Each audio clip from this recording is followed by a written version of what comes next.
Bom dia, pessoal. Espero que todo mundo esteja bem, que todo mundo esteja seguro. Hoje a gente vai falar um pouquinho sobre próteses, mas a nossa aula é um pouco mais introdutória. Então eu vou passar alguns conceitos, vou falar um pouquinho da atuação fisioterapêutica novamente relacionados à fase de pré-protetização, né? Então, o que a gente precisa estar 100% controlado para que a gente consiga fazer o processo de protetização. Algumas coisas vão ser um pouquinho repetidas do que eu já falei na aula passada, mas eu creio que são informações importantes e seria interessante que vocês levassem em consideração e revessem novamente, tá? Então, não é porque eu quero aumentar a aula ou deixar ela repetitiva, é mais coisas importantes para que realmente seja fixado e que a gente consiga entender todo o processo, certo? Mas lembrem também que na próxima semana a gente tem a primeira avaliação. Ela vai englobar as aulas que foram ministradas até a última, tá? Essa aula que ela não cai na prova da semana que vem, ela vai cair na avaliação número 2, tá? Então, na avaliação da semana que vem, vão ser os módulos de amputação, tá? Então, tudo relacionado à amputação e a aula inicial, no caso, né? Que tem alguns conceitos, a gente vai ver na prova de semana que vem, bom? Então, dito isso, bora lá falar um pouquinho sobre as próteses em si, certo? Então, o que eu espero que vocês atinjam ao final da aula, tá? Conhecer o conceito, os tipos de próteses, pelo menos uma visão mais geral, porque específico a gente vai estar vendo nas próximas aulas. Saber os princípios para uma boa avaliação da pré-protetização. Entender o papel do fisioterapeuta nessa fase, né? Principalmente relacionado ao treinamento. E conhecer o processo de uma produção de uma prótese, tá? Então a aula ela em si ela não é tão longa quanto as outras, tá? Essa aula ela é um pouquinho mais direta, um pouquinho mais enxuta. Então eu creio que eu não vou conseguir, eu não vou acabar falando demais, né? Mas nunca se sabe, né? Espero que a aula não seja tão longa também.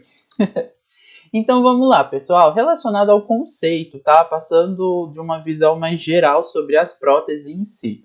Né, vocês já comentaram comigo lá na primeira aula que eu perguntei, né? Então, a prótese nada mais é do que um dispositivo empregado para substituir uma parte do corpo que foi perdida ou mal formada, certo? Então, ela vai substituir, vai entrar no lugar daquele membro, daquela parte do corpo que foi perdida ou mal formada. Então, a prótese, a palavra prótese, ela vem do grego próteses, onde o pro é no lugar T e o tesis é derivado de titeme, ou eu coloco. Ou seja, eu coloco essa prótese no lugar de algo, tá? Então, essa é a origem da palavra prótese em si. Aqui a gente tem dois modelinhos de próteses que nas próximas aulas a gente vai falar especificamente sobre tamanho, altura, tipo de prótese para membro inferior, membro superior. Mas, de uma forma geral, a gente vai ver hoje os conceitos principais relacionados às próteses. Então, de uma forma geral, a prótese ela também pode ser uma articulação artificial compostas por peças mecânicas sintéticas que são chamados de implantes protéticos, né? Ela vai devolver, à medida do possível, né, a função que uma articulação normal natural ela tem, então mobilidade, estabilidade, deambulação, se for para membros inferiores, capacidade de funcional de motricidade fina para os membros superiores. E relacionados às próteses, a gente tem uma série de categorias, né, de divisões relacionadas a elas. Então, vocês já devem conhecer algumas. A gente tem a prótese dentária, a prótese mamária, a prótese ocular, prótese de orelha, prótese facial, prótese peniana e as próteses ortopédicas, que é o que a gente vai ver mais especificamente na nossa disciplina, tá? Então, a maioria dessas próteses aqui, nós não trabalhamos diretamente, tá? Então, por exemplo, eu acho que dentre essas, o que a gente um pouco mais tem contato são as próteses mamárias, dependendo do tipo do paciente, né? Então, por exemplo, se a gente pegar uma paciente que teve câncer de mama, por exemplo, e às vezes é possível fazer a cirurgia e colocar uma prótese mamária. Então a gente vai atuar lá no pós-operatório com essa paciente, restabelecer tudo, enfim. Então depende muito do tipo de cirurgia e tipo dos pacientes. Mas na maioria dos casos, assim, a gente vai ter mais contato mesmo com as próteses ortopédicas, que correspondem desde as próteses propriamente ditas, a também aos dispositivos auxiliares de marcha e as órteses, porque dependendo da classificação, por exemplo, no SUS, isso acaba caindo no mesmo pacote, tá? Então, na aula a gente divide para ficar mais fácil para vocês entenderem, mas quando a gente pensa no SUS, por exemplo, ele joga tudo no mesmo pacote. Então, pessoal, eu não vou me estender muito na história das próteses, porque é basicamente o que eu já falei um pouco na aula passada, quando a gente fala do processo de amputação, tá? As próteses, elas meio que seguem a mesma linha. Então, elas saíram de uma coisa muito rústica, muito bruta, muito grotesca, para irem se aperfeiçoando durante os anos por conta desse avanço da tecnologia. Se vocês quiserem, tem esse site aqui, ele faz um apanhado geral de uma linha do tempo relacionada à evolução das próteses, tá? Então, que vai desde 3500 a.C. até mais ou menos 2015. E em cada dessas bolinhas, né, a gente apresenta uma evolução ou algo que modificou. Então, se vocês quiserem ver mais detalhes especificamente, vocês podem acessar esse link aqui, tá? É só clicar, eu deixei o hyperlink, que aí vocês já são direcionados para esse site e aí vocês têm uma visão um pouco mais geral, tá? Mas basicamente, pessoal, quanto mais para trás da linha do tempo a gente vai, mais simples e mais grotescas, digamos assim, mais brutas são as próteses, tá? Então, por exemplo, se a gente pegar aqui de 3.500 a 1.800, que se eu não me engano foi na Índia, a gente tem alguns poemas, alguns relatos escritos, né, dessa da parte da civilização mais antiga, falando de uma rainha que era guerreira, né, que ela ia para o campo de batalha, ela perdeu uma perna, depois ela colocou um pedaço de ferro para para substituir, né, enfim. Então, elas saem de coisas mais genéricas, mais menos trabalhadas, para irem para as coisas mais trabalhadas, né? Então, por exemplo, aqui na Roma Antiga, em 300 antes de Cristo, a gente tem essa perna que ela é de ferro, né? Então, imagina a pessoa deambular com isso, a pessoa basicamente utilizar esse tipo de prótese ela era muito complicado. E com o passar do tempo a gente tem esse aperfeiçoamento, né? Então, aqui em 1800 a gente já tem uma perna mais próxima da realidade, que ela basicamente tende a ser um pouco mais leve, mais fácil de se ter a deambulação, mais fácil de utilizar, tá? Que é relacionada a madeira, peles de animais, né? Couro. Então, a gente tem essa evolução, tá? Até ir passando para esses componentes mais modulares, que são mais sofisticados, digamos assim, tá? E aqui a gente tem várias, como fala, curiosidadezinhas relacionadas à linha do tempo, tá? Até a gente ir chegando mais próximo às próteses que a gente tem que a gente encontra habitualmente no dia a dia, né? Que são as próteses mais evoluídas, tá? Claro que com o passar do tempo, a gente acaba tendo essas próteses mais biônicas, mais sofisticadas a ponto de serem altamente high-techs. Só que para uma coisa mais palpável, né, para o nosso dia a dia, é muito difícil a gente ver isso. Então, as próteses mais comuns, elas podem ser um pouco mais sofisticadas, sim, em termos de funcionalidade, em termos de visualização e estética, mas basicamente elas seguem ainda os mesmos padrões que antigamente a gente seguia, né? Não tem uma coisa tão exagerada a ponto de ser extremamente high-tech, porque, querendo ou não, a acessibilidade é pouca, o preço é muito alto, é muito difícil a gente conseguir ter acesso a essas próteses mais elaboradas assim. Então a gente acaba ficando mais ou menos no mesmo esquema que era antigamente, né? Uma curiosidade que eu trouxe para vocês, tá? Que essas foram uma das primeiras próteses funcionais, digamos assim, encontradas, né? Então, lá na Universidade de Manchester, na Grã-Bretanha, os cientistas eles estudaram o dedão de uma múmia, que era feito de couro e madeira, para descobrir se ele de fato poderia servir como uma prótese, né? Não algo mais voltado para estética, algo para complementar o que estava faltando nessa múmia e tudo mais, né, no processo de mumificação, mas para saber se de fato ela tinha um padrão de funcionalidade até que aceitável.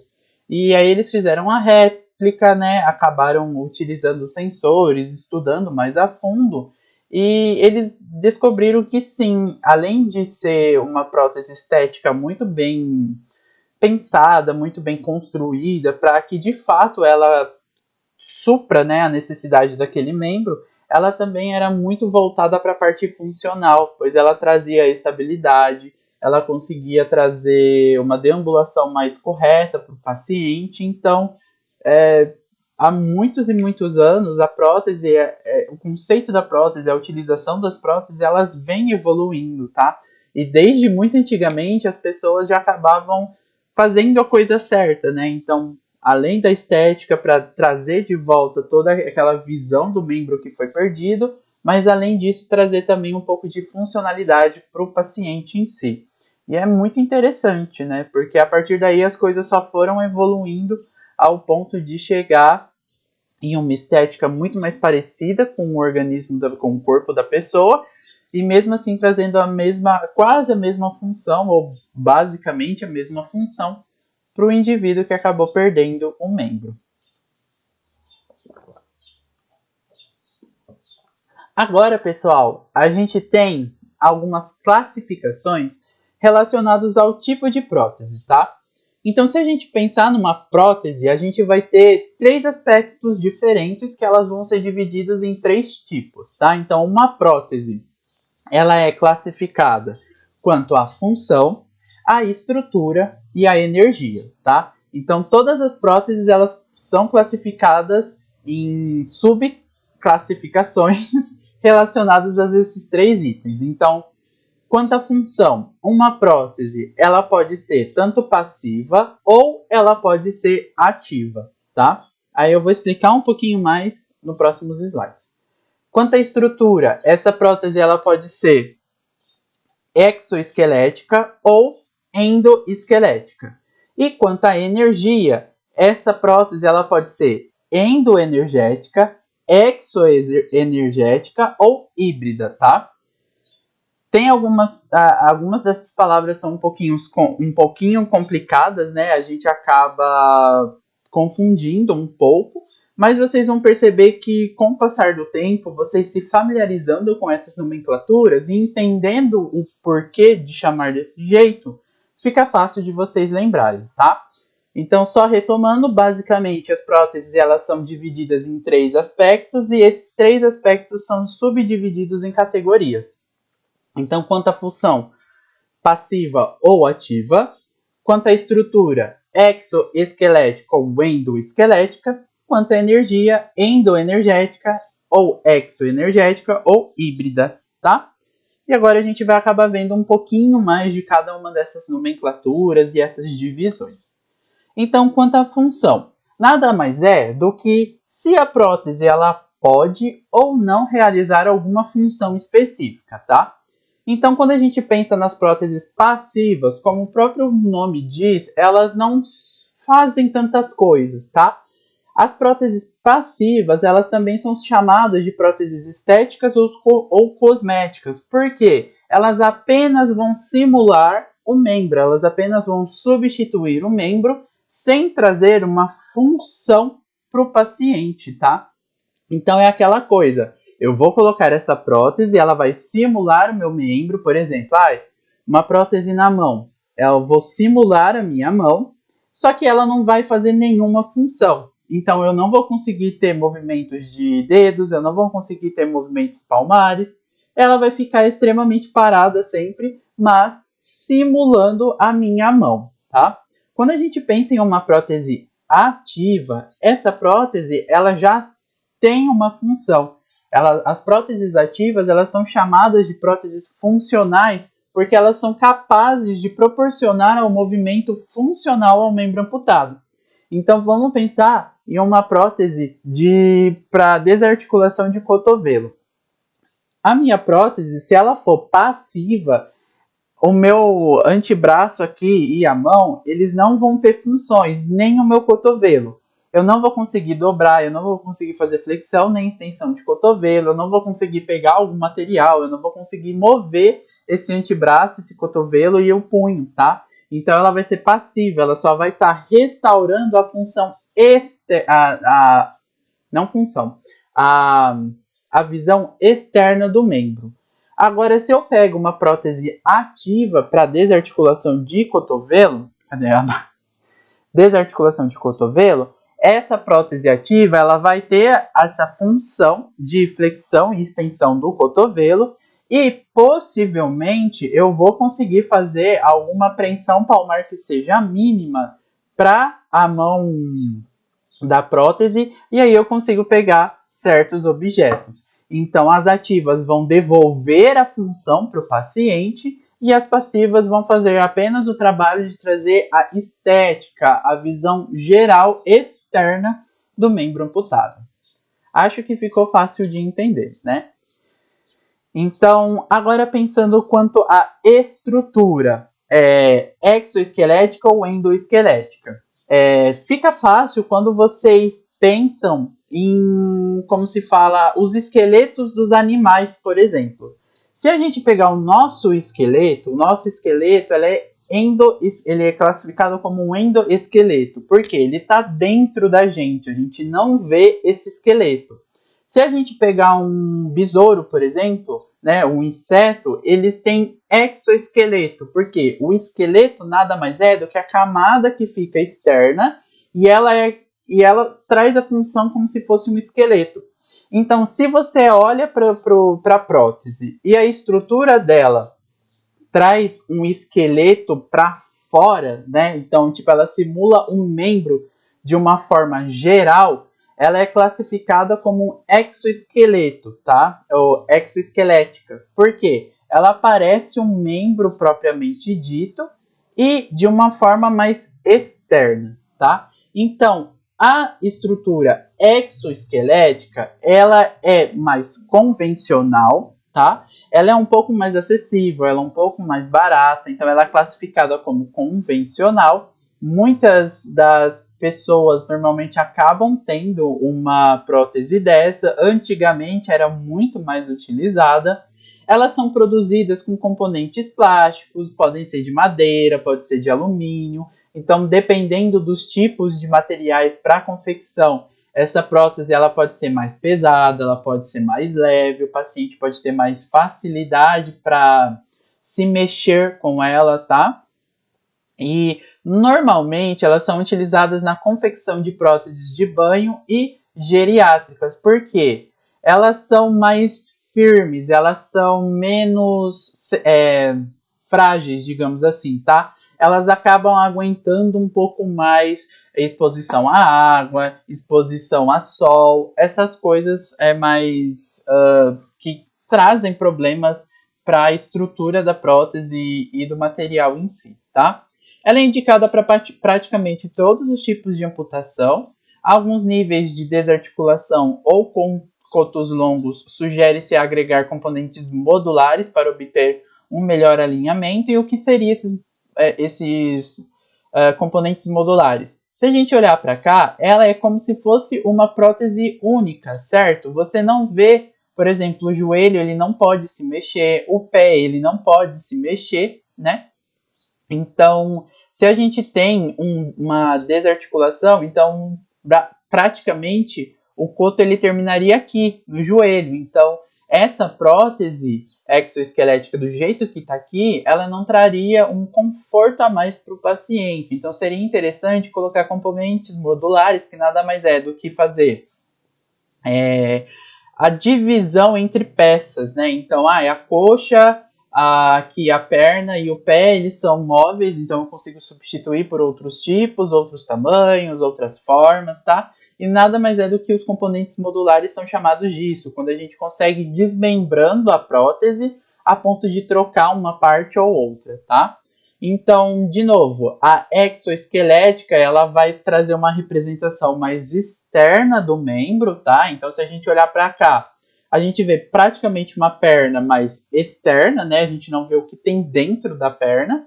E elas são mais convencionais, produzidas com componentes plásticos, madeira ou alumínio, o que vai determinar o peso, o tamanho e também o quanto o paciente consegue ou não mexer essa prótese com facilidade, tá? Essas próteses exoesqueléticas, elas têm algumas vantagens e algumas desvantagens, tá?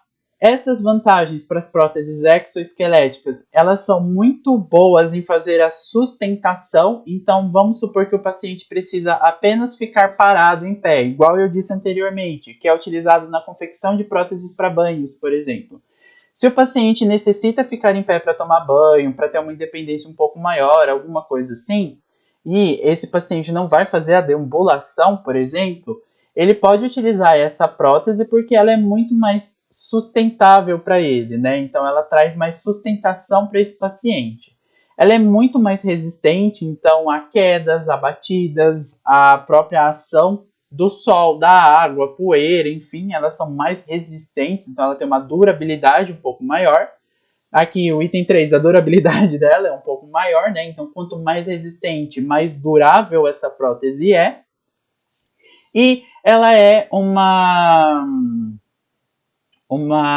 prótese que ela traz pouca manutenção, né? Como ela é de um material mais rígido, ela é mais durável, mais resistente e ela é mais, digamos assim, muito bem confeccionada para durar mesmo, a gente tem uma pouca manutenção. Então não é sempre que a gente precisa fazer troca de uma pecinha ou outra, alinhamento, essas coisas do tipo, porque basicamente é o membro inteiro de uma vez, tá?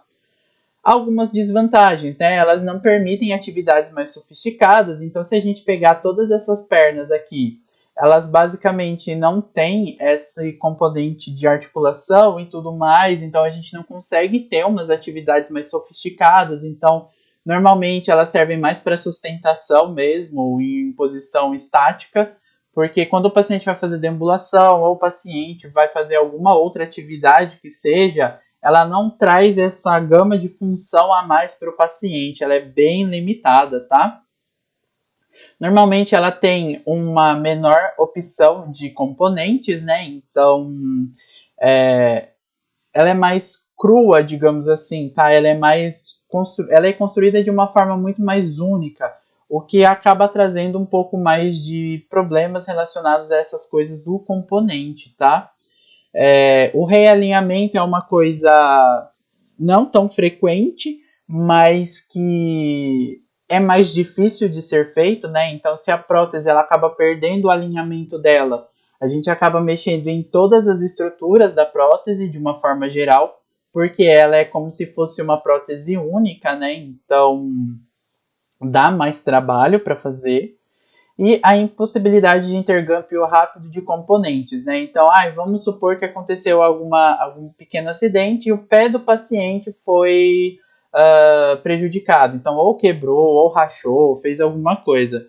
Então, se fosse outro tipo de prótese, igual eu vou falar das endoesqueléticas, a gente consegue fazer a substituição super rápido. Então, vou lá, tiro esse pé, faço a substituição e volto.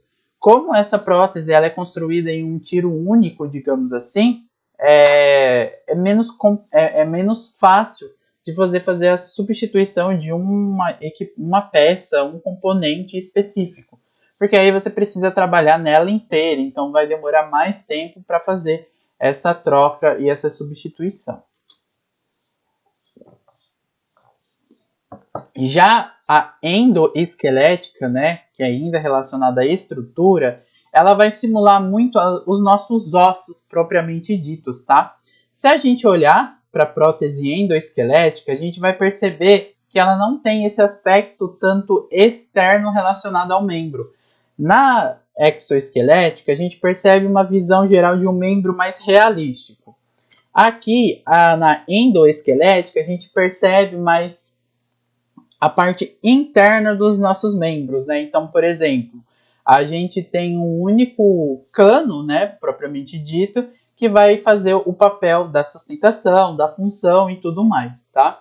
Então, essas próteses endoesqueléticas, elas são conhecidas como modulares ou tubulares, tá? Porque elas são construídas a partir de tubos.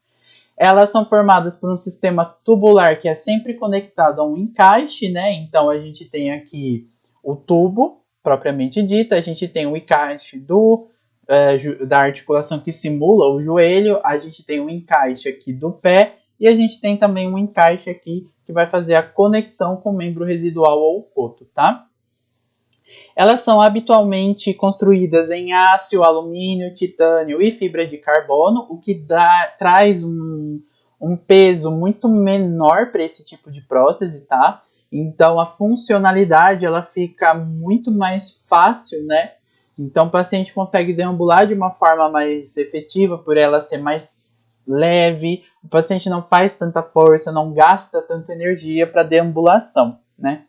E, além do mais, esse tipo de prótese, a endoesquelética, ela é considerada como a melhor para fazer a configuração de componentes. Então, igual eu falei antes, se eu tiver um problema no pé, eu consigo fazer a substituição do pé super rápida, eu consigo fazer a substituição dessa articulação do joelho aqui, desse componente de joelho super rápido, eu consigo fazer a substituição dessa área de contato com o coto e o membro residual de uma forma super rápida também. Então, as próteses endoesqueléticas, elas são as melhores quando a gente pensa em uma estrutura mais funcional para o paciente, tá? E elas são indicadas para todos os níveis de amputação, né? Exceto as amputações parciais do pé e tornozelo, porque, querendo ou não, a gente tem uma área muito pequena para a gente conseguir fazer uma prótese em si, tá? Por isso que eu comentei com vocês, às vezes é melhor a gente sacrificar um pouco mais do tecido, sacrificar um pouco mais do membro que é saudável, para que a gente consiga ter um nível de amputação muito mais protetizável do que um nível menos protetizado, só para garantir o restante do membro que ficou lá, tá? Algumas vantagens das endoesqueléticas. Elas são constituídas por módulos ajustáveis, né? Então, a gente pode colocar isso para uma criança, por exemplo, que está em crescimento. E aí a gente faz o processo de protetização dessa criança, a gente cria um tipo de prótese endoesquelética e a partir do como ela vai crescendo, a gente pode ir fazendo ajustes de altura, trocando o tamanho de pé, a gente pode trocar o tamanho dessa estrutura que faz o apoio entre o coto, o membro residual, né, o coto e a prótese propriamente dita. Então ela é altamente ajustável, coisa que a exoesquelética ela não é tão ajustável assim. São leves, muito leves, tá? Estética aqui relacionados a alguns outros fatores, não praticamente a simular o membro perdido, tá? Não sei se vocês perceberam aqui, mas, por exemplo, essa prótese aqui, ela tem essa estampa de onça, né? Então, é mais voltado a esse tipo de estética, tá? A gente tem uma personalização muito maior referente a esse tipo de prótese do que das exoesqueléticas. Revestidas de espuma, né? Então, conforme a gente vai tendo essas próteses, elas são muito mais avançadas relacionadas a exoesqueléticas, tá? Então, o processo de fabricação, então todos os materiais utilizados nela também trazem mais confortos para os pacientes que fazem utilização, né? E por esse ser um modelo muito mais novo, digamos assim, há sempre esse aperfeiçoamento, né? Então esse modelo está constantemente sendo aperfeiçoado para trazer muito mais melhoras para os pacientes e muito mais comodidade também.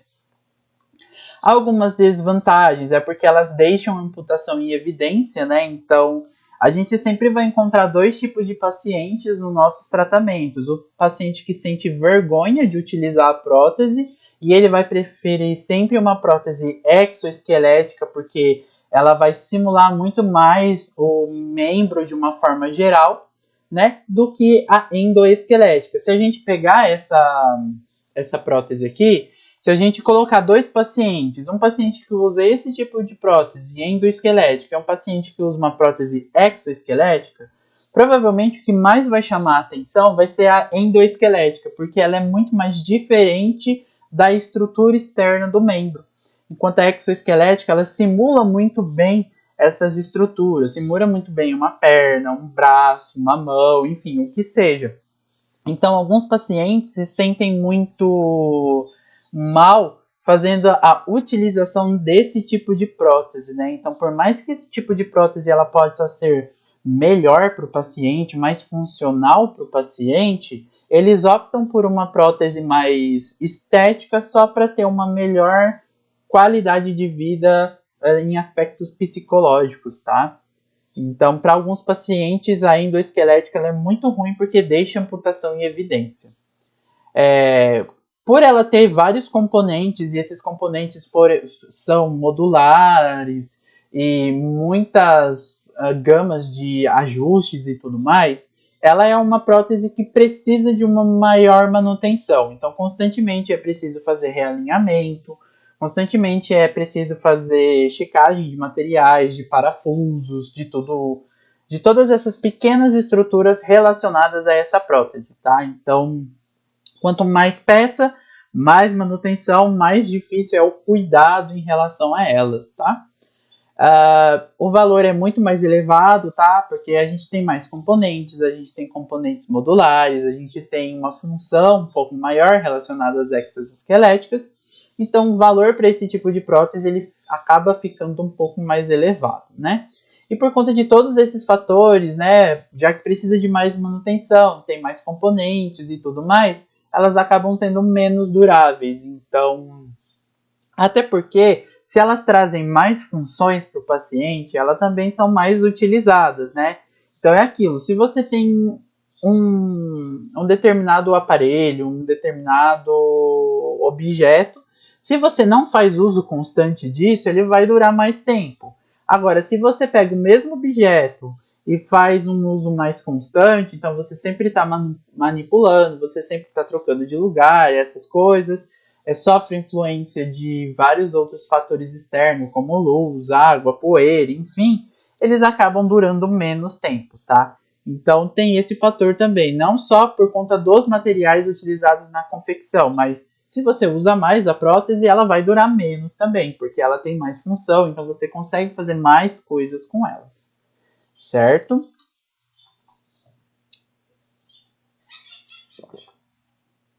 E aí, pessoal, quantas energias, né? Então, quanto à energia que a prótese utiliza, a gente tem 3 subclassificações.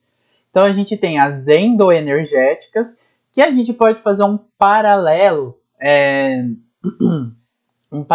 com as endoesqueléticas e exoesqueléticas, tá? Se ela é endoenergética, a energia vem de dentro, ou seja, ela vem do próprio paciente, né? Então, as próteses endoenergéticas são aquelas próteses que são mecânicas ou de propulsão muscular, nas quais a energia do próprio paciente é transmitida por correias ou tirantes ou pequenos fios que fazem a movimentação dessa prótese, tá? Então, endoenergética, o próprio paciente precisa fazer a força, o próprio paciente faz o movimento da prótese em questão, tá? Já na exoenergética, são aquelas próteses que fazem o seu movimento de forma automática, tá? Então, são próteses de propulsão artificial, né? Então, as próteses pneumáticas que o paciente basicamente não faz força e elas mesmas fazem os movimentos necessários, né? Então, o movimento de flexão de cotovelo, por exemplo, a prótese ela vai automaticamente fazer esse movimento, né? Elas podem ser elétricas ou elas podem ser mioelétricas, tá? A gente, quando pensa nas mioelétricas, elas apenas sinalizam para que a prótese faça o movimento a partir dos próprios músculos, tá? Os músculos em si, eles não vão contrair, eles não vão trazer essa energia propriamente dita, mas eles apenas sinalizam para que a própria prótese faça esse movimento, tá? E as mioelétricas, elas são as que mais são utilizadas, tá? Então, as pneumáticas e as elétricas, elas são menos utilizadas e as mioelétricas, elas são muito mais utilizadas no dia a dia. E, por fim, a híbridas, né? Então, as próteses híbridas relacionadas à energia são aquelas próteses que vão combinar as duas características, né? Então, geralmente, quando a gente pensa em amputações proximais para membro superior, né? A gente tem um cotovelo mecânico, por exemplo, e uma mão mioelétrica. Por quê? Para o cotovelo mecânico, o próprio paciente vai fazer a movimentação, ele vai fazer a flexão de cotovelo, e a mioelétrica, ela fica responsável por sinalizar todo esse pensamento do paciente, fazer todo o processamento e abrir e fechar a mão sintética, né, que no caso é a da prótese. Então, endoenergética, tudo que o paciente precisa fazer força, então os músculos do paciente fazem a força necessária para mexer a prótese. Exoenergética, a própria prótese faz o movimento, a própria prótese gasta a energia dela e o paciente não faz nada. E a híbrida, algumas articulações são endoenergéticas, né? Então, por exemplo, o cotovelo, o paciente vai fazer a movimentação a partir da sua contração muscular. E a parte da preensão palmar, função da mão, ela é mioelétrica. Então, tudo isso numa mesma prótese é considerado como híbrida, tá? Pessoal, comentem no formulário se vocês tiveram dúvidas em relação a essas nomenclaturas, classificações. Eu sei que às vezes confunde um pouquinho, porque os nomes são um pouco parecidos, né? Às vezes eu mesmo me confundo falando para vocês, aí eu peço perdão por isso. Mas se vocês quiserem que eu explique novamente, é só vocês ir comentando, tá? Então agora eu vou trazer alguns exemplos para vocês relacionados aos tipos de prótese, tá? Então, se a gente pegar essa prótese aqui, que é uma prótese transhumeral, tá? A gente tem uma função ativa, porque a gente tem essa articulação aqui, ó, tá vendo? Essa articulação do cotovelo, ela vai fazer o movimento, por isso ela é uma ativa, tá? Ou seja, funcional. A gente percebe esses fios aqui, ó, tá vendo? Porque esses fios, eles são o que vão fazer o movimento, tá? Então, a gente tem a estrutura exoesquelética, porque ela parece um membro contralateral, né? Um membro propriamente dito. Então, se a gente pegar aqui, a gente tem uma porção muito grande da prótese, tá? E a energia, ela é endoenergética, porque o próprio paciente produz o movimento. A gente tem a propulsão muscular. Então, a gente tem as fistas de fixação, a gente tem os fios de movimentação. Então, o paciente vai fazer uma contração muscular muito grande aqui em cima, tá? Relacionada aos ombros, ao peitoral, para que essa propulsão, ela mexa o cotovelo. E aí, essa prótese, ela é classificada como ativa, funcional, por conta dessa movimentação, dessa articulação do cotovelo, que pode trazer uma função para o paciente, certo? Agora, essa aqui. Quanto à energia, né? Então, essa prótese para amputação parcial da mão, que é o terceiro, quarto e quinto dedo, ela é passiva porque ela é muito mais estética, né? Se a gente pegar aqui, a gente percebe que ela não vai ter nada de função, né? Ela não vai mexer, não tem nenhum componente que é maleável, coisa do tipo. Ela é exclusivamente para função. Ela, então, é passiva, né? Considerada como estética. Ela é exoesquelética porque ela parece o membro como um todo, né? Então é muito igualzinho à mão da própria paciente aqui, do paciente em questão, tá? E a energia, ela não tem essa função energética. Então, nem o próprio paciente produz a energia necessária para a movimentação dela, nem ela própria, muito menos eles dividem a carga energética, porque ela não se mexe. Tanto que ela é classificada como passiva, porque ela não tem essa função, tá? Aqui a gente percebe que os 2 dedos restantes do paciente em questão, eles fazem a função, mas a prótese propriamente dita não, ela fica estática, né? Então ela é passiva só para estética, certo? E ainda quanto à energia aqui, as endoesqueléticas, gente, fugiu a palavra. É tanto exo, que a gente fica, né? Então aqui a gente tem uma prótese endoesquelética porque ela simula muito o osso, tá? A estrutura esquelética do paciente de dentro. A gente tem uma função ativa porque a gente tem uma um componente que simulam as articulações do joelho, então a gente tem a possibilidade do paciente fazer deambulação a partir dela, tá? Então, um paciente consegue fazer deambulação, um paciente às vezes consegue ou subir ou descer a escada, né, com essa prótese, então ela é ativa funcional. Endoesquelética, porque ela parece muito os ossos, né, então a estrutura dela é muito dentro do nosso corpo. E a energia, ela é endoenergética, porque o próprio paciente vai produzir o movimento. Então, a propulsão muscular do quadril e da musculatura restante da coxa que vai fazer a movimentação dessa prótese, tá? Então, ele mexendo a coxa, o que restou dela, né, e o quadril, ele vai puxar, vai levantar a prótese, aí esse joelho vai dobrar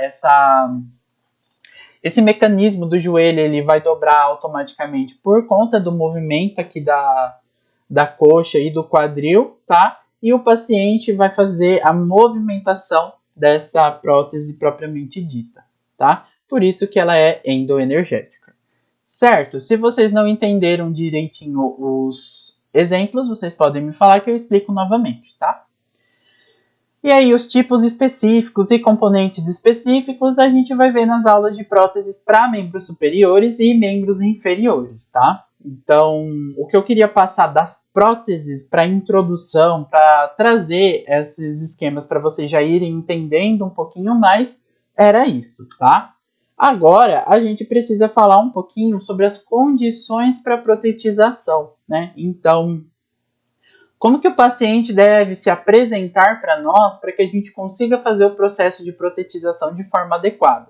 Como será? A gente já comentou um pouquinho na última aula, tá? Relacionada à fisioterapia em amputações, mas agora a gente vai focar em coisas mais específicas relacionadas ao processo de protetização mesmo, tá? Como eu disse, algumas coisas a gente vai, rever, né? Eu vou citar novamente algumas das coisas que a gente já falou na última aula, mas são coisas bem importantes que é necessário que vocês fixem bem essas informações. Então, quando a gente pensa na protetização, é muito importante que o coto ele tenha um nível adequado, né? Então, a gente recebeu esse paciente, a gente vai avaliar esse coto, ver se ele está no nível adequado para protetização, se não é um coto muito longo, se não é um coto muito curto, tá? Dependendo dessas coisas, né, dessas alterações de nível, a gente precisa entrar em contrato com o médico para conversar, para solicitar se é possível fazer alguma intervenção ou não, tá? Antes de falar com o paciente, né? No caso, a gente precisa entrar em contato primeiro com o médico, para depois ir falando para o paciente, caso o paciente precise de um ou outro ajuste na cirurgia, se o paciente precisa diminuir o coto, né? Aumentar não dá, mas diminuir o coto, enfim. Mas normalmente a gente, como atualmente a gente acaba tendo uma equipe mais multiprofissional dentro dos hospitais, é mais fácil que nós fisioterapeutas, a gente converse também no momento da amputação e tudo mais. Então, normalmente os cotos eles acabam vindo de um tamanho adequado para protetização, então fica muito mais fácil o trabalho hoje em dia, tá? Esse coto ele precisa ser estável, então ele apresenta boa cicatrização, circulação, sensibilidade, tudo que a gente já comentou que a gente trabalha para melhorar com esse paciente, né? Ele apresenta um coxim com mioplastia e miodese, que é a reinserção dos músculos em tendões de uma forma adequada, tá? Então é muito importante, que eu já falei com vocês lá na aula de amputação, que quando o médico está fazendo a amputação, que ele cuide muito bem dos músculos, que ele cuide muito bem dos tendões restantes, para que esse coto mantenha a maior gama de função possível, tá?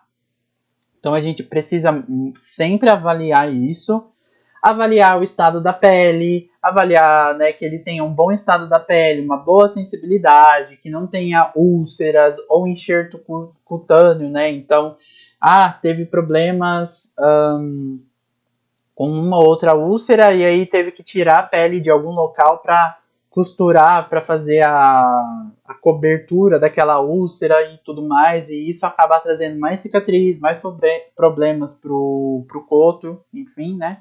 Então, ele precisa ser livre de úlceras e enxertos cutâneos para que a gente consiga fazer um trabalho correto.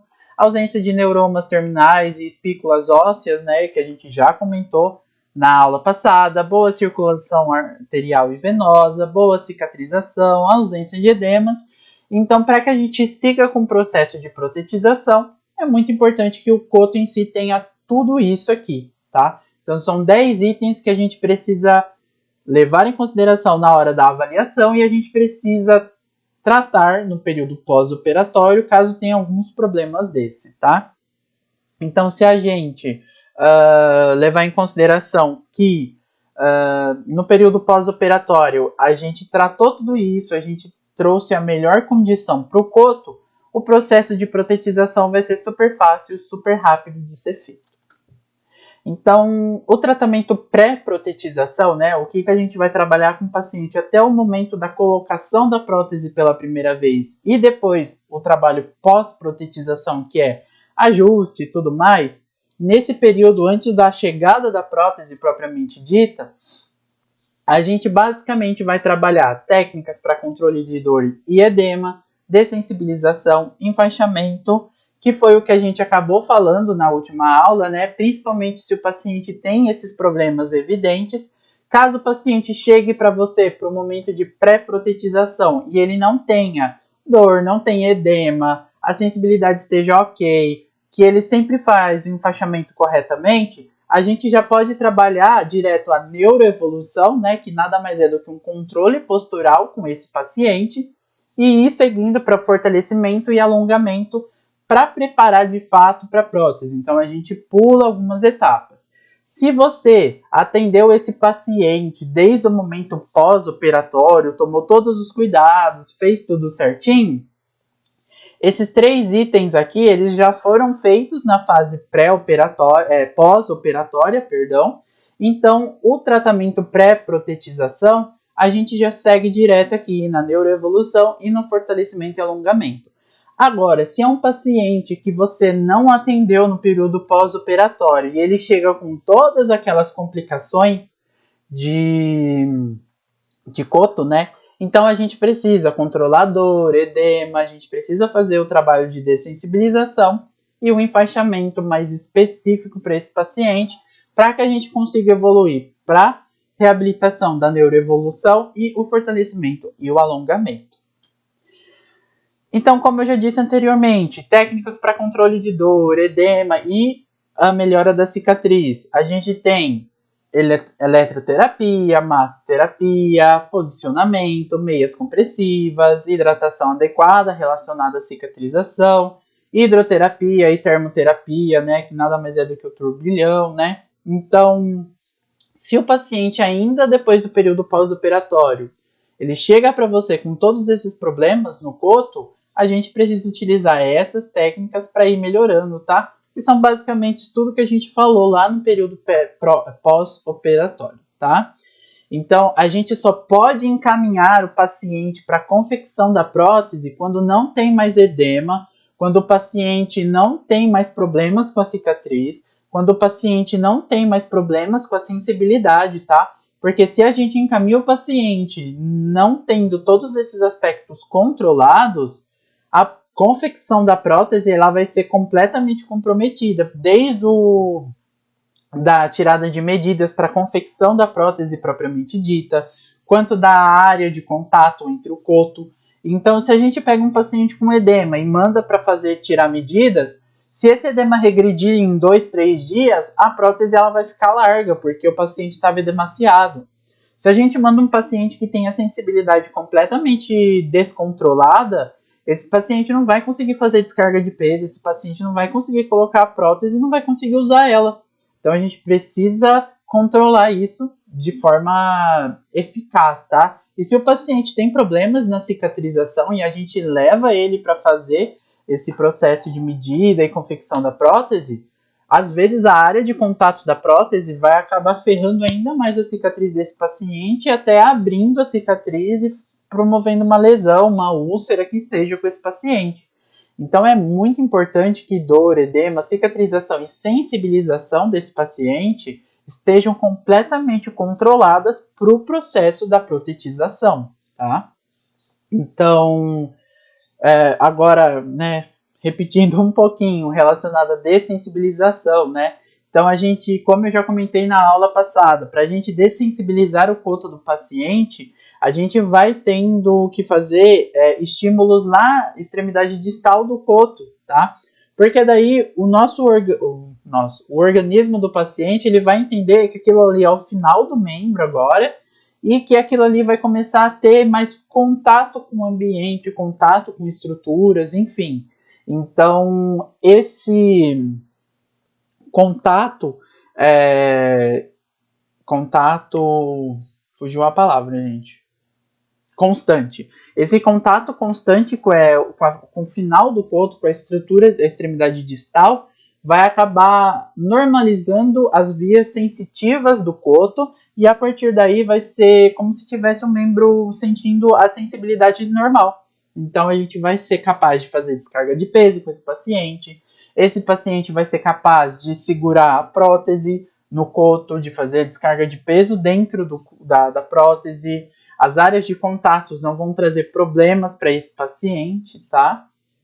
E para que a gente faça um trabalho de sensibilidade, né, de dessensibilização, a gente sempre vai fazendo estímulos gradativos, né? Então a gente começa com estímulos mais finos para ir para mais ásperos, mais leves para ir mais para pesados, menos intensos em calor para ir mais intensos em calor ou frio, tá?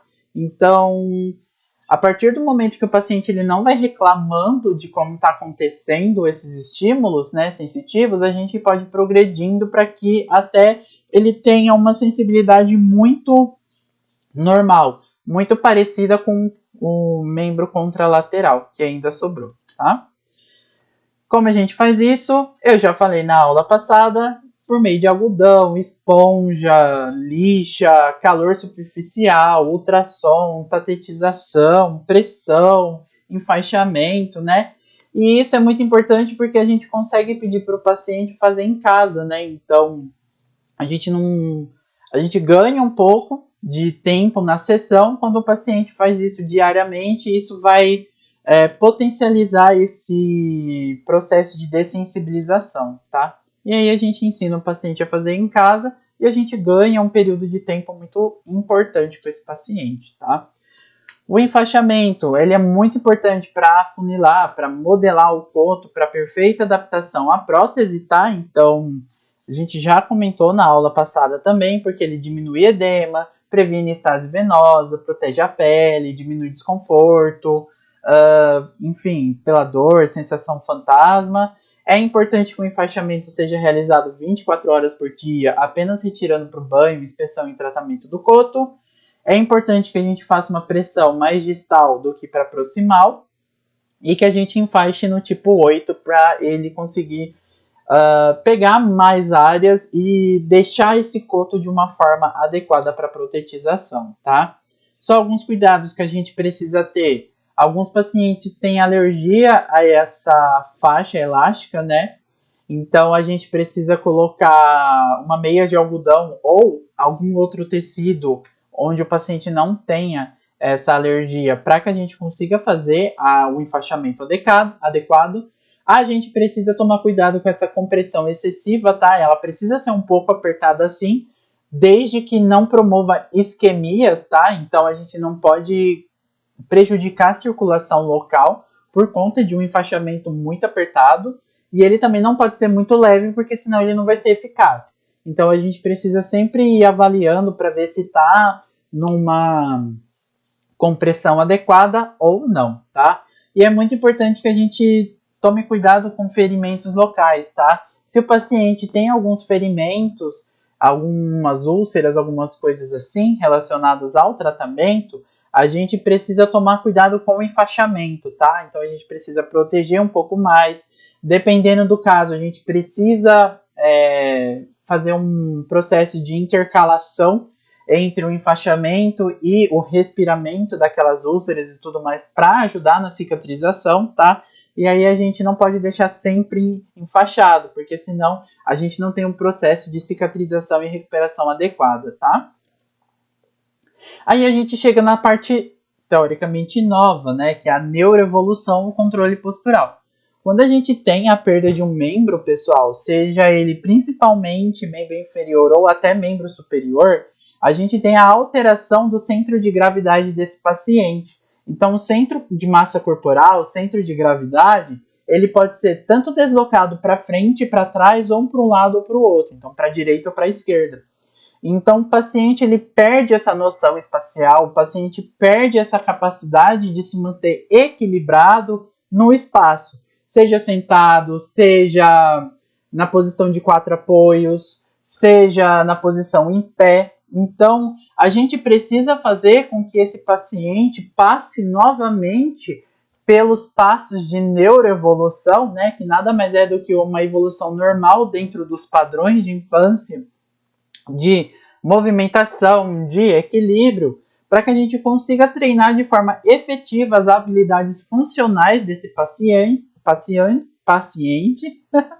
que seja semelhante aos padrões de desenvolvimento infantil, tá? Então, se a gente pega o desenvolvimento infantil, antes da criança ela conseguir caminhar propriamente dita de forma equilibrada, ela passa por uma série de passos, né? Então, ela vai se arrastando, depois ela vai engatinhando, depois ela vai conseguindo levantar aos poucos, aí ela fica em pé com apoio por conta da falta de equilíbrio, até que ela consiga fazer a deambulação sem nenhum apoio e completamente equilibrado.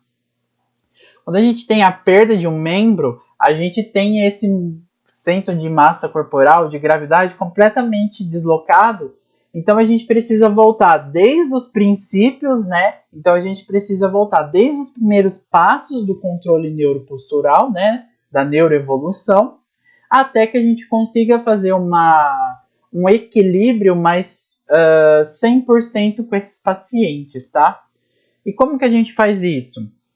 Se é um paciente com membro inferior amputado, a gente começa fazendo a rolagem no tablado, por exemplo, porque daí o paciente vai começando a se acostumar com as estruturas, com o peso, a gente vai começando a recentralizar, né, esse centro de massa corporal, esse centro de gravidade do paciente, né? Então a gente vai trabalhando ele em decúbito ventral para usar diferentes variações de descarga de peso nos membros superiores, membros inferiores. A gente trabalha muito as dissociações de cintura com esse paciente também. A gente vai trabalhando 4 apoios com descarga de peso, né, nos membros inferiores, incluindo o coto, né? Então, se a gente olhar para cá, ó, por exemplo, a gente tem alguns travesseiros e o paciente se apresenta em 4 apoios e a gente está fazendo a descarga de peso aqui.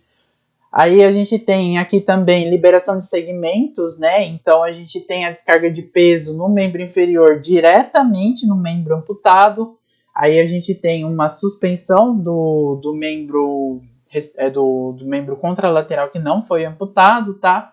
Então a gente vai fazendo esse trabalho de equilíbrio, de movimentação com o paciente, para que esse paciente vá se acostumando a ter esse novo padrão de centro de massa, tá? Porque lembra que eu comentei com vocês, antes da gente trabalhar a prótese com o paciente, antes do paciente ser protetizado, a gente precisa ensinar para os pacientes que têm amputação em membro inferior alguma forma de deambulação adequada sem o uso da prótese, para que ele não fique preso exclusivamente à prótese, né? E se o paciente ele não tem esse controle postural adequado, essa falta de equilíbrio, se, né, ele tem problemas em se manter equilibrado, seja em pé ou sentado, a gente não consegue fazer essa deambulação. Então é muito importante que a gente treine esse controle postural do paciente fazendo as coisas mais simples que a gente trabalha com as crianças mesmo, por exemplo, rolar, né?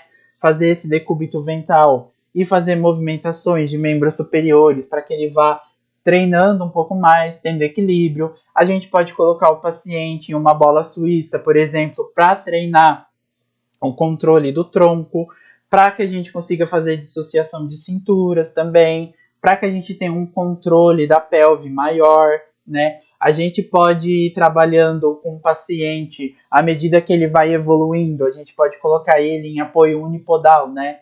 Se é um paciente com apenas um membro inferior amputado, em uma cama elástica para a gente trabalhar o equilíbrio dinâmico desse paciente, né? Então a gente vai evoluindo aos poucos como se a gente estivesse trabalhando com uma criança para que a gente tenha esse controle postural efetivo novamente, tá? Então, a partir do momento que o paciente vai fazendo essas atividades sem trabalhos, ele consegue ter um controle estático, um controle dinâmico, ele tá super bem, a gente vai começando a fazer o treino na marcha, na posição de pé, né? E o objetivo nada mais é do que a reeducação motora global dentro desse novo esquema corporal, para que o indivíduo entenda como que o corpo dele se apresenta no momento, né? E como ele consegue trabalhar e se garantir no espaço a partir da nova forma corporal. Quando a gente chega nesse aspecto, né, onde o paciente consegue fazer todas essas movimentações adequadas, a gente pode trabalhar o fortalecimento e o alongamento mais pesado, digamos assim, tá? Aí a gente trabalha a terapia respiratória para fortalecer a parte respiratória mesmo. A gente trabalha uma cinesioterapia muito geral para o organismo, para que ele tenha fortalecimento geral e condições gerais, e também específica, mais voltado para o coto, né? Então a gente trabalha um fortalecimento mais pesado com o coto, a gente já vai progredindo muito mais carga, a gente vai trazendo mais força para esse coto, propriamente dito, tá?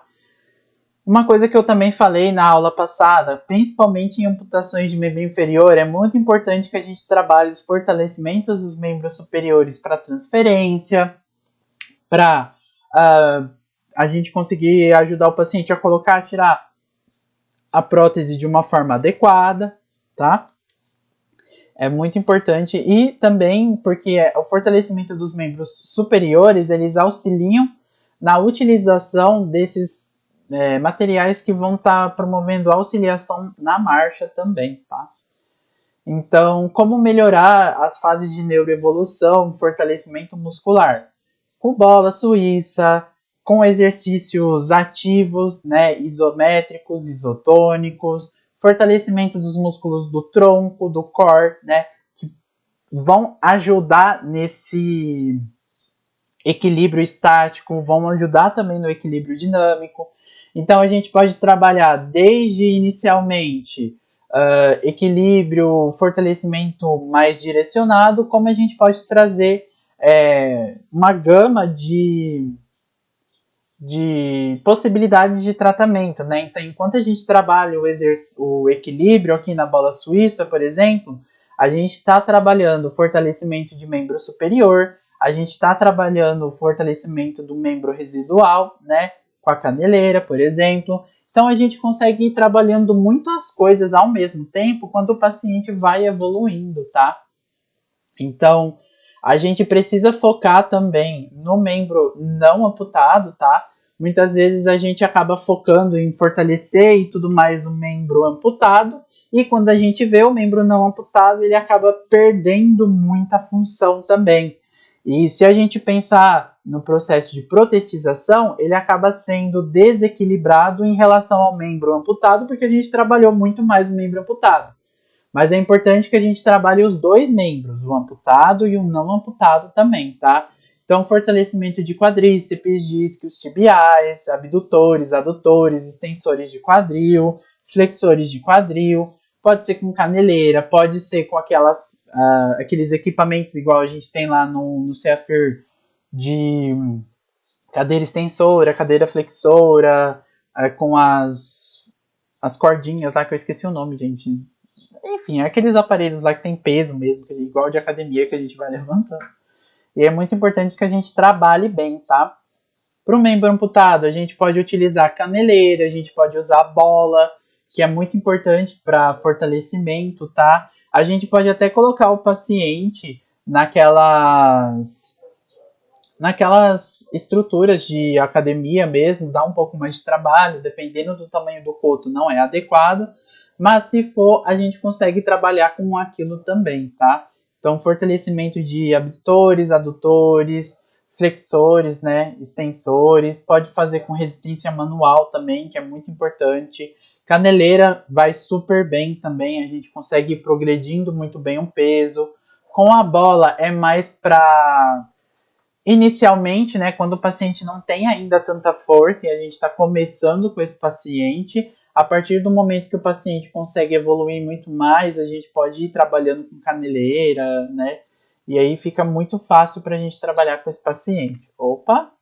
Alongamento é muito importante, tá? Principalmente no membro não amputado, mas também para o membro amputado, para o membro não amputado, tá?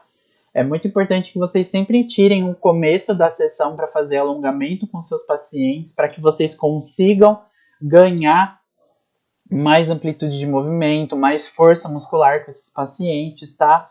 E que vocês ensinem esses pacientes a fazerem alongamento em casa, sempre pela manhã, à noite, tá? Para evitar contraturas, desvios musculares por conta desses problemas que sempre acontecem após a amputação e quando a gente está trabalhando a força muscular com esses pacientes também, tá? Outra coisa que é muito importante durante o processo de protetização, pré-protetização e protetização, né? É que a gente precisa avaliar, fazer uma avaliação protética com esse paciente, né? Será que o paciente ele vai ser apto para utilizar a prótese? Então, a gente precisa avaliar antes do início da reabilitação, né? Então, muitas vezes a gente acaba fazendo essa avaliação já no período pós-operatório, né? Então, quando não é possível, logo nas primeiras sessões que o paciente chega para a gente faz essa avaliação, né, de protetização. Então, a gente avalia o nível de ansiedade, de inexperiência do paciente, a gente vê se vai ser fácil, vai ser difícil, a gente trabalhar com esse paciente. Quando a gente pensa na prótese propriamente dita, né, então, observar a área de descarga de peso dentro da prótese, a suspensão da prótese, a inspeção geral do coto, né? Então a gente vê se o coto com a prótese ele está fazendo contato adequado. A gente avalia o alinhamento estático, a altura, as escolhas dos sapatos da prótese também, peso, acabamento estético, prognóstico e motivação desse paciente. Sendo que essas avaliações mais específicas para as próteses a gente vai falar um pouquinho mais nas próximas aulas, tá? É muito importante que a gente ensine o paciente a colocar e retirar a prótese, né? Então, cada tipo de prótese tem um tipo específico de como colocar e como tirar. Eu vou ensinar isso nas próximas aulas. É importante que a gente veja, né, que quando a gente coloca a prótese, o coto ele deve ter um contato total com o encaixe e as pressões nos locais pré-determinados já, porque se ele não tem um contato total e essa pressão em locais diferentes exercida de forma exacerbada, pode trazer lesão para o paciente. Se não fica com contato total com o encaixe, essa prótese ela pode sair, pode se movimentar de forma inadequada durante a utilização, né? Não pode ter nenhum espaço entre o encaixe e o coto. E quando a gente trabalha com pacientes vasculares que têm hipoestesia, né? Então tem uma diminuição da sensibilidade ou que tem alguns neuromas persistentes, a gente precisa ter muito cuidado e dobrar a monitorização e avaliação da utilização da prótese com esses pacientes por conta de todos esses problemas que podem causar úlceras, podem causar lesões, podem causar isquemias, tá? É muito importante que a gente aumente a nossa avaliação e monitorização, tá? Que a gente oriente também que é extremamente importante o cuidado e a atenção para o higiene do coto e da prótese, né? Então, sempre tá higienizando muito bem o coto depois da utilização da prótese, porque a gente acaba suando, né? Então, pode trazer fungos, coisas aleatórias que podem trazer problemas. É importante que a gente higienize muito bem a prótese também, principalmente o local onde tem um contato com o paciente, com o coto do paciente, tá? E tudo isso a gente precisa orientar e ensinar os pacientes a fazerem. Porque quando a gente pensa em manutenção da prótese e tudo mais, o fisioterapeuta ele é um dos profissionais responsáveis por avaliar o estado da prótese e do coto e deve relatar qualquer alteração que ocorra durante o tratamento, bem como a necessidade de alteração da prótese, né? Então, a gente levou o paciente para confeccionar a prótese, ou a gente mesmo fez o curso e tudo mais, a gente confeccionou a prótese desse paciente, e aí a gente está tratando o paciente, aí a gente percebe que está desalinhado, a gente percebe que precisa mudar um ou outro componente para melhorar a adaptação com esse paciente, e nós que somos obrigados, né, a nossa obrigação, fazer isso, tanto essa avaliação, para avaliar o componente, para avaliar o alinhamento, como o paciente está se dando bem ou não com a prótese. E se não foi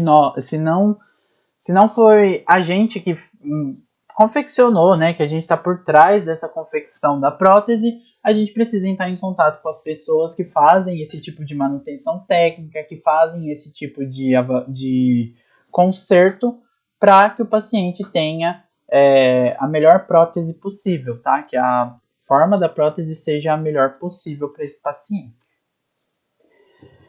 E agora algumas curiosidades para vocês, tá, pessoal? Como que o paciente ele vai solicitar uma prótese, né? Então, o meu paciente vai precisar solicitar uma prótese pelo SUS, por exemplo, e o que ele precisa fazer?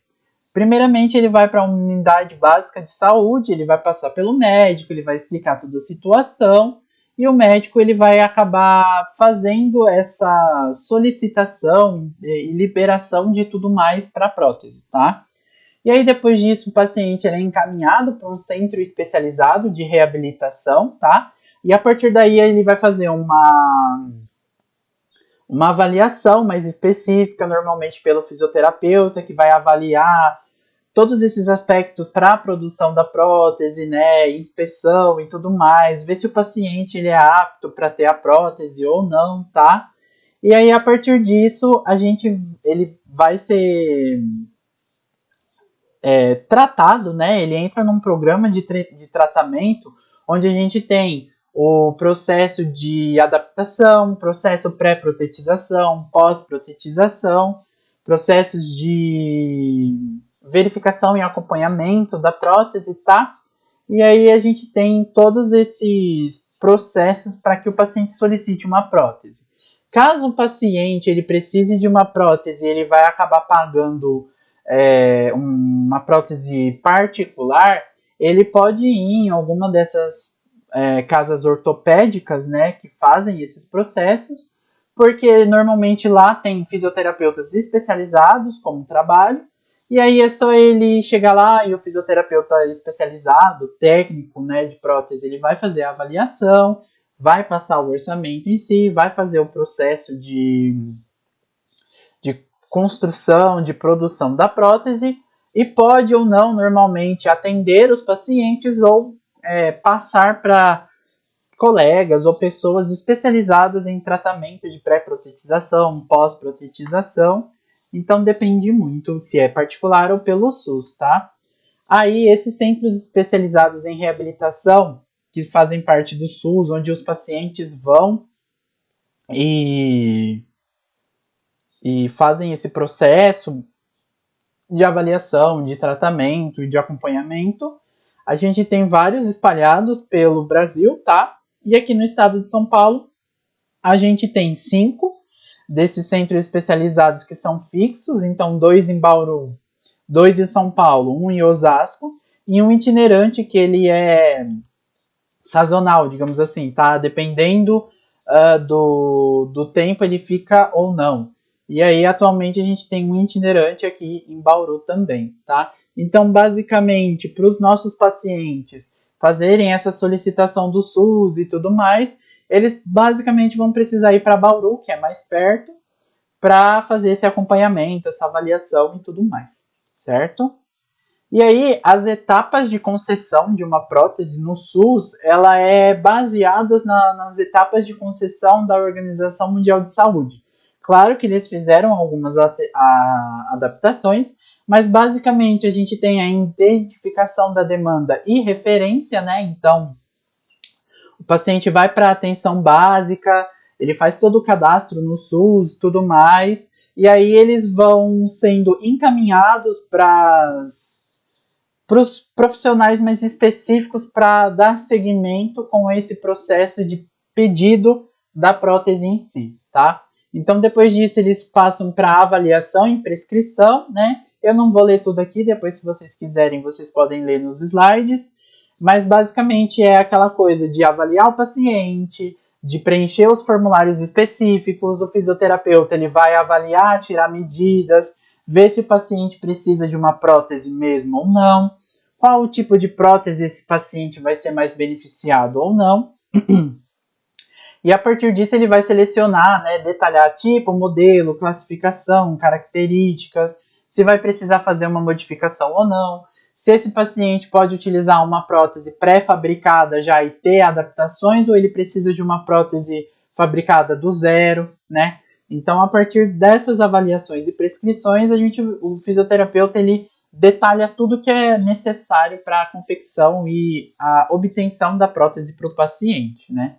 Depois a gente tem a fase de preparação, adequação do produto, né? Então, desde todos esses processos pré-protetização que eu comentei com vocês, né? Então, trabalho para sensibilização, edema, dor, formato do coto, fortalecimento, alongamento, controle neuropostural, controle de neuroevolução do paciente, até ajustes e adequação do próprio produto, que é a prótese em si, certo? Então, essa é a outra etapa.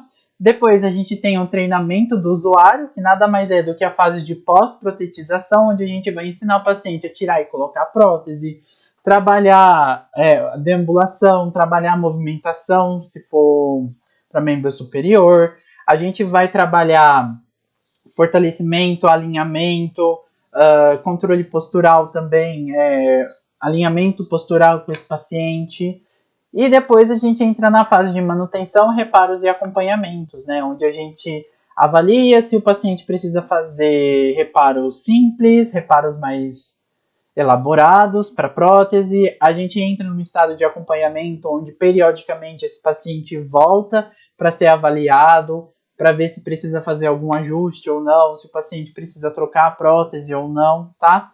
E são basicamente essas as etapas de concessão do SUS, né, que são baseadas também na Organização Mundial de Saúde, para que a gente consiga ter uma prótese para o paciente pelo SUS, tá? Quando a gente vai prescrever uma prótese, a gente precisa entender que para o SUS elas são classificadas em grupos, subgrupos e formas de organização. Então, a gente tem o grupo principal, que corresponde a órteses, próteses e materiais especiais. Então, sempre que você vai entrar em algum sistema no SUS, sempre que você vai fazer alguma prescrição, pedido ou relatório de alguma coisa, esse é o grupo 7, tá? Relacionado a esses materiais, órteses e próteses, principalmente relacionados ao DataSUS, tá?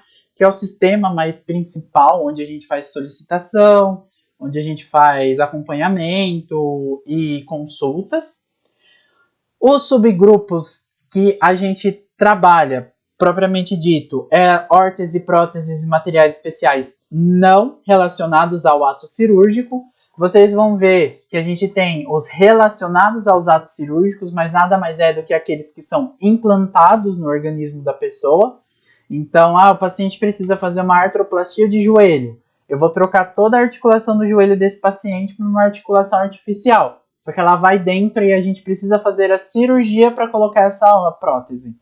Então, esse não é o que a gente vai solicitar, que a gente vai acompanhar e tudo mais. Os não relacionados ao ato cirúrgico são os externos, né? Então, todas as próteses, órteses e outras coisas que a gente acaba trabalhando com esses pacientes, tá?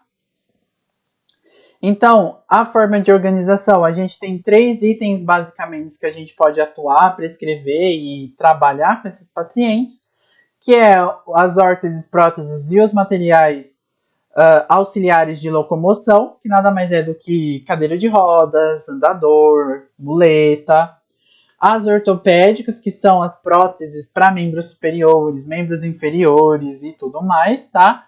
Ou as órteses para membros superiores, coluna, membro superior, inferior.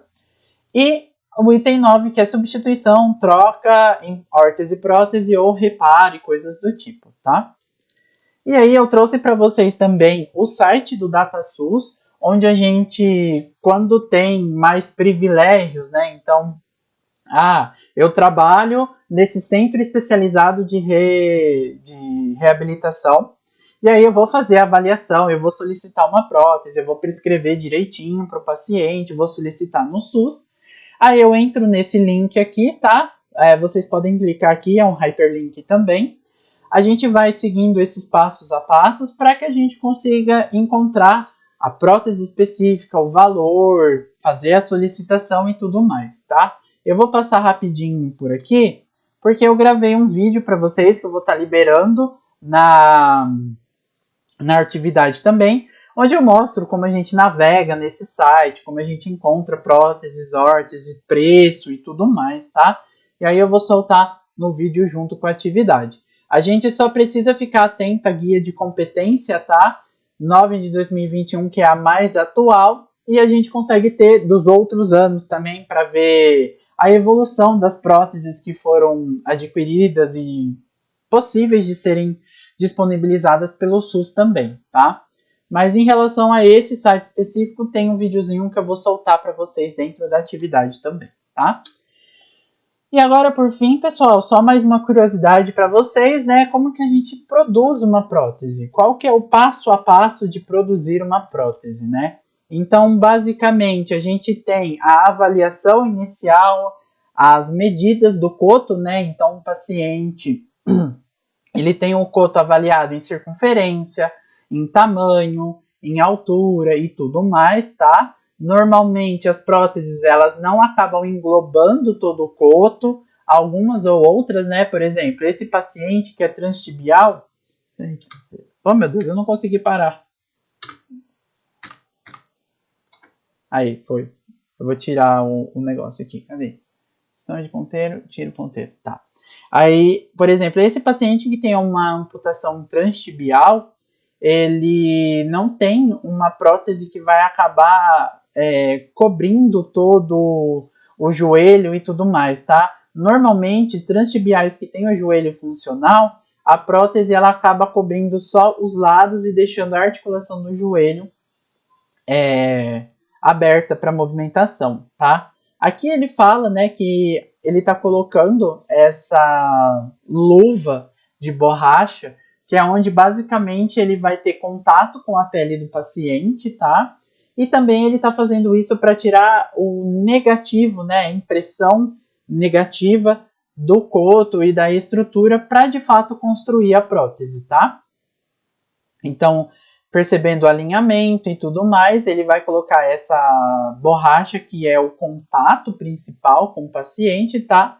E a partir dela, ele vai medir 10 centímetros mais ou menos a partir da borda medial da patela, para que consiga cortar e fazer essa borracha na altura adequada, né? Que essa borracha, ela não vai pegar toda a coxa do paciente, né? Não precisa. A gente tem apenas 10 centímetros acima da articulação do joelho, né? Se vocês perceberem aqui, essa borracha ela já tem um ponto de fixação para o restante da prótese, tá? E agora ele vai meio que fazer a impressão em gesso da prótese propriamente dita, tá? Então, se a gente olhar para cá, ó, ele já marcou algumas estruturas específicas, né? Então, a prótese basicamente ela vai acabar aqui, vai deixar a patela mais ou menos livre para movimentação. E agora ele vai tirar toda toda essas medidas para ele de fato construir ela depois, tá? Aí eu vou adicionar um pouquinho aqui o tempo. Aí ele tirou a medida, né? Colocou o material para fazer a prótese propriamente dita, porque aqui era gesso e ataduras, né? Então a partir daí ele vai fazendo todas as modificações, todas as adequações referentes a tamanho, circunferência, posicionamento do coto na prótese propriamente dita, tá? E aí ele vai colocando as outras estruturas que são os componentes modulares que fazem diferença no momento de confecção da prótese, tá? Essa seria uma prótese endoesquelética, tá? Então aqui ele está colocando os outros componentes, são aqueles componentes pneumáticos, componentes vamos falar, mecânicos para a utilização da prótese, né? Então aqui a gente tem aquele encaixe da prótese para o coto em si, propriamente dito, e aí ele está finalizando esses procedimentos de equipamentos para conduzir, para criar a prótese propriamente dita, né? Então, Jesus, vamos voltar aqui. A gente tem todos os componentes modulares da prótese propriamente dita. Então, a gente tem um encaixe aqui do coto, que é posicionado, que é confeccionado de um material plástico, de fibra de carbono, de vidro também, tá? Mais leve, mais tranquilo para o paciente utilizar. A gente tem os componentes mecânicos e os modulares aqui, onde fazem a substituição do membro, então endoesquelético, porque eles parecem o músculo, o osso do paciente. E a gente tem o pé também com os componentes de inclusão, tá? Então, aí ele vai mostrar, né, todas os componentes, todos como fala? Os alinhamentos que a prótese precisa seguir, tá? Isso é muito mais específico e vocês precisam fazer cursos para que vocês consigam fazer a construção das próteses, tá? Mas dependendo da prótese, dependendo do tipo de pé, a gente tem um equilíbrio diferente para a prótese, a gente tem diferentes locais para descarga de peso, tá? Mas tudo isso é muito mais específico para quem faz o curso, para quem trabalha com o processo de criação de prótese propriamente dito, tá? E a partir daí a gente tem a utilização e o paciente deambulando de forma tranquila com a prótese, tá? E aí o resultado final da prótese endoesquelética, tá? Para o paciente fazer a deambulação corretamente. Bom, pessoal, meu Deus, enrolei demais. Bom, pessoal, para a aula de introdução às próteses era isso que eu queria passar para vocês. Eu sei que teve algumas coisas que a gente já viu na última aula, mas como eu falei, são importantes para que vocês fixem o conteúdo, são importantes para que vocês levem em consideração no processo de pré-protetização. Se vocês ficarem em dúvida em explicação de conceitos, eu sei que tem palavras muito similares e mudam uma outra coisinha, às vezes a gente acaba confundindo. Se vocês quiserem que eu explique novamente, é só deixar um comentário lá no formulário, tá? Nem que eu grave outro vídeo de uma explicação diferente, enfim. É só vocês me avisarem, porque eu sei que esses conceitos às vezes trazem um pouquinho de confusão, tá? Mas no fim é isso. Lembrem-se que na semana que vem teremos a prova, tá? Relacionados à amputação. Mesmo esquema.